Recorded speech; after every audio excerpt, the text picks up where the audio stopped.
Frères et sœurs en Christ, que Dieu vous bénisse puissamment au nom de Jésus-Christ. Exhortons-nous sur la parole de Dieu qui est vie et esprit. Frères et sœurs, chaque fois qu'il est possible, exhortons-nous. Que le Seigneur Jésus-Christ vienne au milieu de nous pour nous exhorter par la puissance de sa parole au nom de Jésus-Christ. Amen. Frères et sœurs, le Seigneur Jésus-Christ est notre abri sûr. C'est lui notre forteresse. C'est lui notre sécurité. C'est lui notre joie. C'est lui notre espoir. Il est tout pour nous. Que le Seigneur soit loué, qu'il soit béni. Frères et sœurs, notre exhortation se porte sur l'arche de l'Éternel. Nous voyons dans l'ancien monde, Noé avait trouvé grâce au devant de l'Éternel Dieu des armées quand Dieu a voulu détruire le monde par les eaux. L'Éternel a demandé à Noé de fabriquer une arche dans laquelle il devrait se réfugier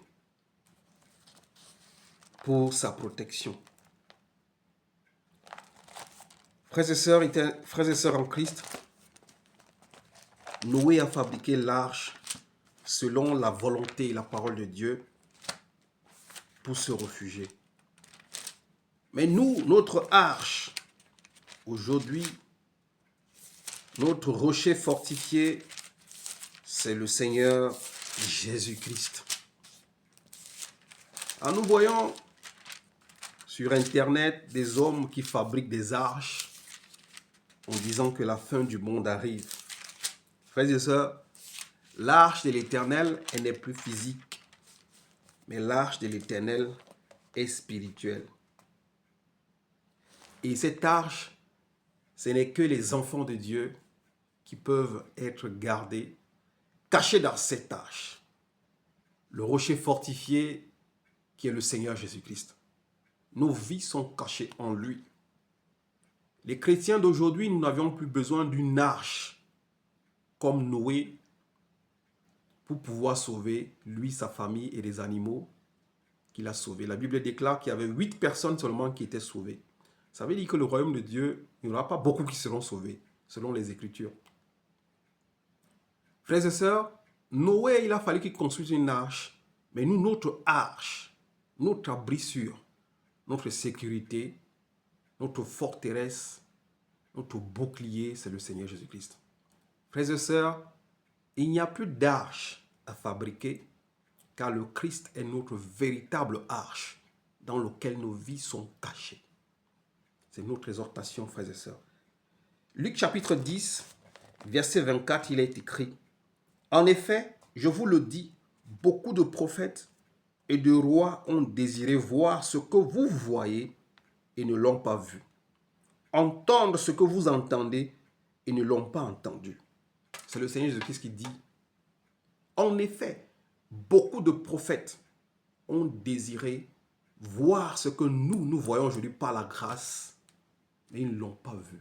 Entendre cette parole de Dieu qui est vie en nous, cette parole qui se manifeste puissamment en Christ Jésus, ils n'ont pas entendu. » Nous avions la révélation et la vérité par le Seigneur Jésus-Christ. Frères et sœurs, la loi précédait les choses à venir.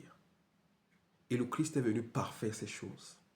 L'arche de Noé était une préfiguration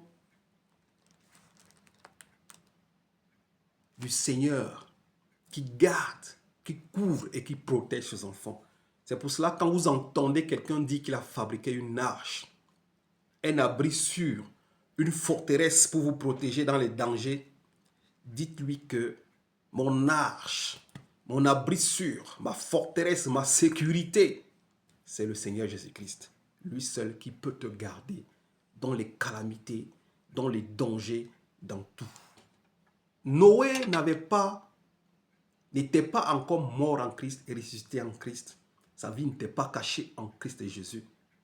C'est pour cela que Noé, étant juste, il avait besoin d'une sécurité, d'une protection, afin qu'il ne meure pas avec les impies, Mais nous, aujourd'hui, nous avions cette sécurité.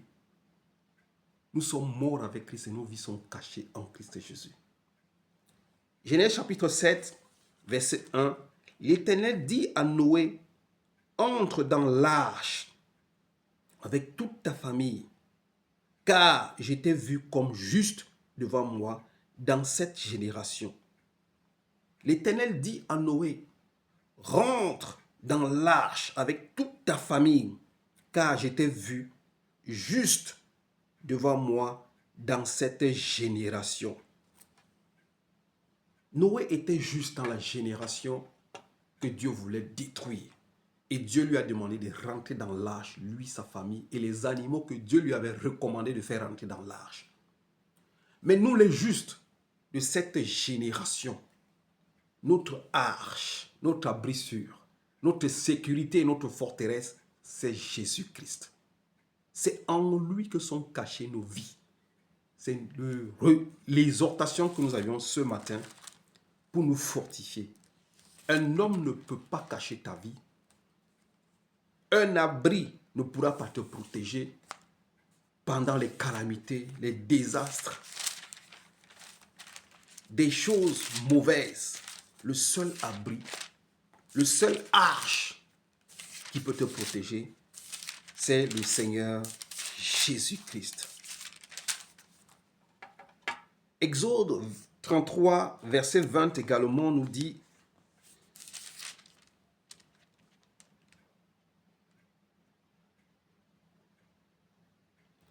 verset 22, l'Éternel dit, voici un endroit près de moi, tu te tiendras sur le rocher. L'Éternel dit, voici un endroit auprès de moi, tu te tiendras sur le rocher. Quand ma gloire passera, je te mettrai dans le creux du rocher, je te couvrirai de ma main jusqu'à ce que je sois passé. L'Éternel dit à Moïse, voici un endroit près de moi, tu te tiendras sur le rocher. Et il dit, quand ma gloire passera, je te mettrai dans le creux du rocher et je te couvrirai de ma main. Le Seigneur Dieu Tout-Puissant nous a mis dans le creux du rocher et il ne couvre pas sa main dans les moments de danger. L'arche ici représentait la main de Dieu qui couvrait Noé, sa famille et les animaux que Dieu avait demandé à Noé de protéger. Nous qui sommes justes dans cette génération, le Seigneur Jésus-Christ nous garde dans le creux de ta main. Lui qui est le véritable rocher fortifié, ce même rocher qui a cheminé avec les enfants d'Israël dans le désert, ce même rocher, nous buvons le même breuvage. Nous marchons avec ce rocher fortifié qui est le Seigneur Jésus-Christ. Nos vies sont cachées dans le creux de sa main. Frères et sœurs, n'aie pas peur de ce monde et les choses de ce monde. N'aie pas peur. Ta vie, elle a été rachetée à un prix cher. Ta vie, elle a été rachetée au prix du sang du Christ. Tu ne t'appartiens plus. Alors, tu es sous la grâce et sous la protection du Seigneur et Sauveur Jésus-Christ. Ne crains pas le monde et tout ce qu'il y a dans le monde, car ta vie a un prix devant Dieu. Ta vie a un prix devant l'Éternel Dieu des armées qui a créé toutes choses. Alors Dieu ne peut pas s'amuser, Dieu ne peut pas te négliger, Dieu ne t'abandonne pas, Dieu ne te délaisse pas. Il te garde lui-même dans le creux de sa main, afin que quand les vents, les tempêtes, les eaux montent, les ouragans, que tu sois sous la couverture du creux de sa main, afin que tu ne vacilles pas, tu ne sois pas porté par les vents de doctrine, les vents de sorcellerie, les vents d'envoûtement, les vents de possession. La parole de Dieu nous dit dans Ésaïe 43, verset 2, il est écrit, « Si tu traverses les eaux, je serai moi-même avec toi. Si tu traverses les fleuves, ils ne te submergeront pas. » Dieu dit, si tu traverses les eaux, il sera toi-même avec toi. Il sera lui-même avec toi. Les eaux représentent le monde. Les problèmes du monde, les difficultés que tu vas rencontrer dans le monde, Dieu sera lui-même avec toi. Si tu traverses les fleuves ne te submergeront pas. Ici, les fleuves représentent les problèmes, les combats, les difficultés, les vents qui vont se lever, les vents qui vont s'agiter. La mer va se lever, il y aura des vagues, les tempêtes, les ouragans vont se déchaîner. Mais Dieu te rassure qu'il sera lui-même avec toi. Et ces eaux et ces fleuves ne pourront pas te submerger. Tu vas marcher sur ces eaux comme lui-même il a marché sur les eaux et rien ne pourra te nuire. Le rocher fortifié, l'arche de nos vies, c'est le Seigneur Jésus-Christ. Il nous protège dans les eaux et dans le feu, comme il le confirme ici. Si tu marches dans le feu, tu ne te brûleras pas et la flamme ne te fera pas de mal. Le feu ici représente les épreuves, les difficultés, les outrages, les persécutions, les attaques de l'ennemi. Le feu, l'ennemi ne pourra pas te consumer. L'ennemi ne pourra pas te tuer. Car l'Éternel Dieu même, il marche avec toi. C'est lui qui est ton arche.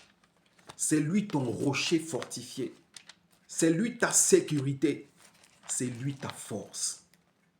Garde le regard sur Jésus-Christ. Garde le regard sur l'abri. Marche sur les eaux, car l'Éternel Dieu marche avec toi. Marche sur ces fleuves, ces problèmes, ces difficultés. Marche. Marche dans le feu. Tes pieds ne se brûleront pas, ne se brûleront pas. Même les flammes de feu ne pourront pas brûler tes cheveux.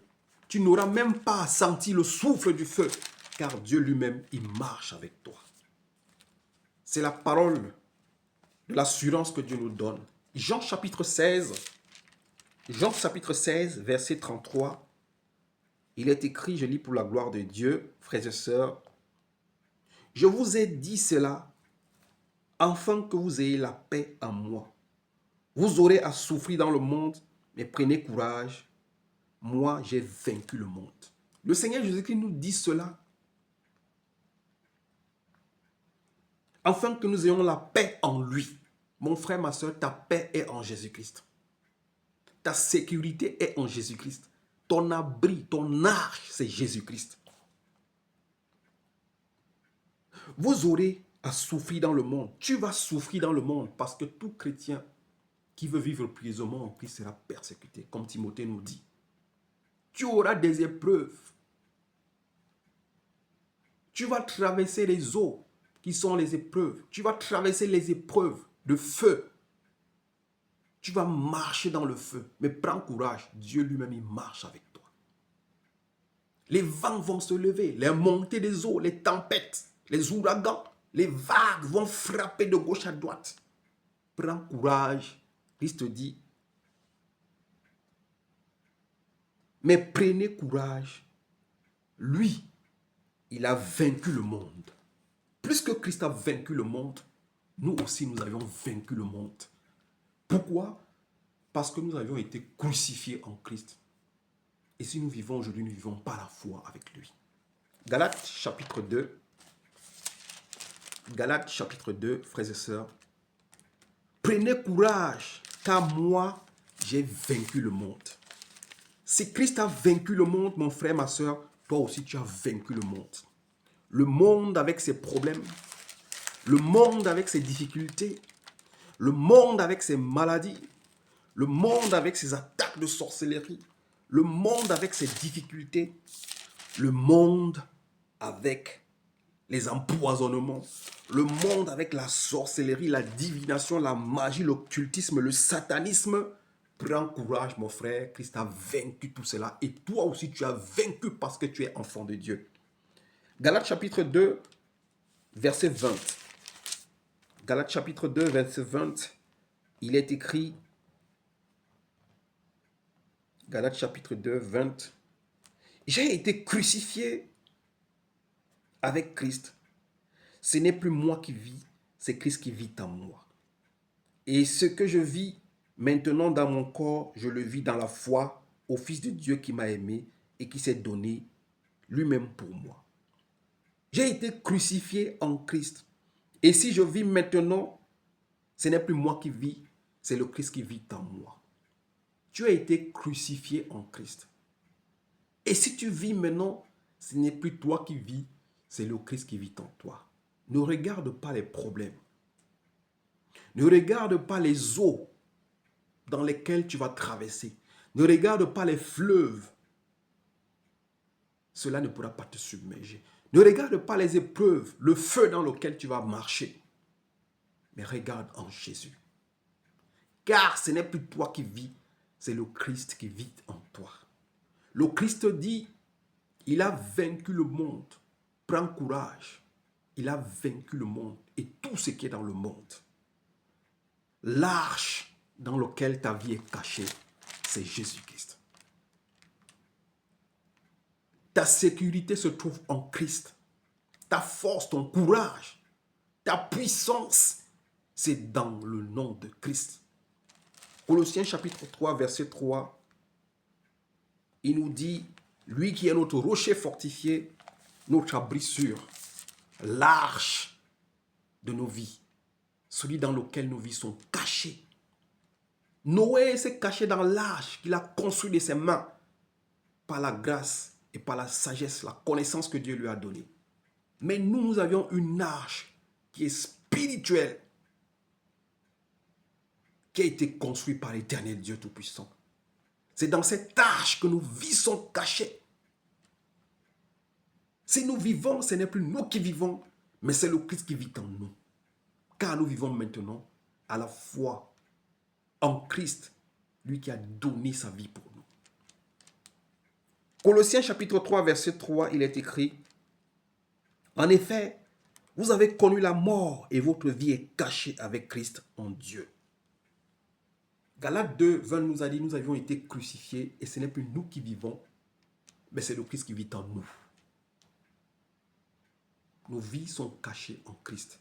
Et Colossiens 3, 3 nous dit, « En effet, vous avez connu la mort et votre vie est cachée avec Christ en Dieu. » Mon frère, ma soeur, c'était la révélation que je voulais partager avec toi. N'aie pas peur des problèmes. Ça va venir parce que tu auras à souffrir, comme Christ nous a dit dans Jean 16, 33. Vous aurez à souffrir. Tu dois boire la coupe. Tu dois souffrir dans ta chair comme Christ a souffert. Mais prends courage. Christ a vaincu le monde. Si toi, tu ne vis plus, c'est Christ qui vit en toi. Lui qui a vaincu le monde, toi aussi, tu as vaincu le monde au nom de Jésus-Christ.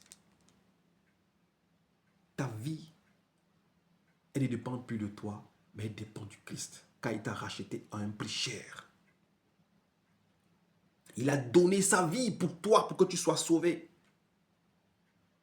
Ton abri sûr, ta sécurité, ta forteresse, c'est le Seigneur Jésus-Christ. Ta vie est cachée en Christ. C'est lui qui est l'arche qui te protège. C'est lui le rocher, le creux de la main de Dieu dans lequel ta vie est cachée. Toi et ta famille. Alors ne crains pas les vents. Ne crains pas les montées des eaux. Ne crains pas les attaques. Ne crains pas les persécutions. Ne crains pas les épreuves. Quand ils arrivent, remets-toi en lui. Il a dit, tu ne seras pas tenté au-delà de tes forces. Et même quand la tentation viendra, il te donnera les moyens d'en sortir de cette tentation. C'est lui ton abri sûr. C'est lui ta sécurité. Les montées des eaux, les vents, les tempêtes, les ouragans, les tonnerres. Prends courage, tu as vaincu le monde au nom de Jésus-Christ. Finissons cette exhortation dans Ésaïe 43. Ésaïe 43. verset 3, l'Éternel dit, en effet, je suis l'Éternel ton Dieu, le Saint d'Israël, ton Sauveur. J'ai donné l'Égypte en rançon pour toi. Dieu donne le monde en rançon pour toi. L'Égypte, c'est le monde. Dieu a donné le monde en rançon pour toi parce qu'il a vaincu le monde. Et il te dit, quand tu traverseras les eaux, il sera lui-même avec toi. Les fleuves ne te submergeront pas. Les fleuves représentent le monde, les problèmes dans le monde, les difficultés dans le monde. Il sera avec toi et cela ne te submergera pas. Tu marcheras dans le feu ne te consumera pas parce qu'il sera lui-même avec toi, marcher avec toi. Et ici, il te rassure, en effet, je suis l'Éternel, ton Dieu, le Saint d'Israël, ton Sauveur. J'ai donné l'Égypte en rançon pour toi. Dieu a donné le monde en rançon pour toi, pour ta vie. L'Éthiopie et Saba à ta place. Il a donné l'Éthiopie et le Saba à ta place spirituellement. Tes ennemis, Dieu les donne à ta place. Ceux qui te persécutent, ceux qui t'en veulent, Dieu les passe. Ceux qui veulent enlever ta vie, Dieu les donne à ta place que eux ils préparent. Les trous qu'ils ont creusés, eux-mêmes ils tombent. Les filets qu'ils ont tendus, eux-mêmes ils tombent. Parce que tu as de la valeur à mes yeux. Parce que tu as de la valeur dans les yeux de l'Éternel. Tu as de l'importance et que je t'aime. Tu es important, mon frère, ma soeur, devant Dieu et Dieu t'aime. Prends courage, tu as vaincu le monde comme lui-même il a vaincu le monde. Je donne des hommes à ta place, des peuples en échange de ta vie. Est-ce que tu savais que Dieu peut faire de telles choses? Il donne des hommes à ta place. Des peuples en échange de ta vie parce que ta vie est précieuse, tu es important devant Dieu. Au 5, il dit, n'aie pas peur quand je suis moi-même avec toi. Dieu marche avec toi. Ce n'est pas parce que tu as des douleurs, tu as des problèmes, tu as des difficultés. Dieu est avec toi. Je ramènerai, Dieu est avec toi. Arrêtons-nous là, frères et sœurs. Voilà ce que je voulais partager avec toi. Ne crains pas. Prends courage. Christ a vaincu le monde. Comme Christ a vaincu le monde, toi aussi tu as vaincu le monde. Marche sur ces eaux. Marche sur ces fleuves. Marche sur ces épreuves. Car Dieu t'aime et tu as de l'importance devant lui. Il donne des peuples, des hommes, des ennemis. L'Égypte, il les donne en rançon pour toi afin que tu vives et que tu témoignes qu'il est Seigneur. Que Dieu te bénisse au nom de Jésus-Christ. Amen.